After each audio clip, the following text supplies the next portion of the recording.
Hello नमस्ते साथीहरू, फेरि पनि तपाईहरुको माझमा अनि फ्री भिसा फ्री टिकटको बारेमा भन्न गइरहेको छु। एससीटी मैक्स कम्पनीको चाहिँ डिमान्ड आएको छ फ्याक्ट्री वर्करमा है। अनि त्यो चाहिँ सेलेङ्गरमा रहेको छ। अनि त्यो कम्पनी एकदम राम्रो कम्पनी छ है।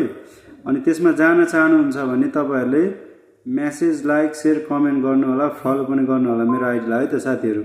अनि त्यो कम्पनीमा चाहिँ पुरुष चाहिँ 440 जनाको माग आएको छ भने महिला चाहिँ 160 जनाको माग आएको छ। एकदम राम्रो कम्पनी छ। तपाईले चाँडो भन्दा चाँडो मलाई मेसेज गर्नु होला टिकटकको इनबक्समा। तपाईहरुलाई म रिप्लाई दिनेछु है त, कुन मेन पावरमा छ अनि त्यो विषयमा म डिटेल तपाईलाई भन्नेछु। तपाईहरुले एकदम प्रिपेयर गराउनु होला है। अहिले चाहिँ मलेसियाको लागि डिमान्ड कम छ, मान्छे धेरै छ, एकदम कम्पिटिसन छ है साथीहरू। अनि यसमा चाहिँ टोटल जानको लागि चाहिँ 1 रुपैयाँ पनि लाग्दैन है साथीहरू। अनि यसको प्री चाहिँ माघको 23 गतेदेखि सुरु हुँदैछ है साथीहरू। ल तपाईलाई यति भन्दै नमस्ते, बाइ बाइ।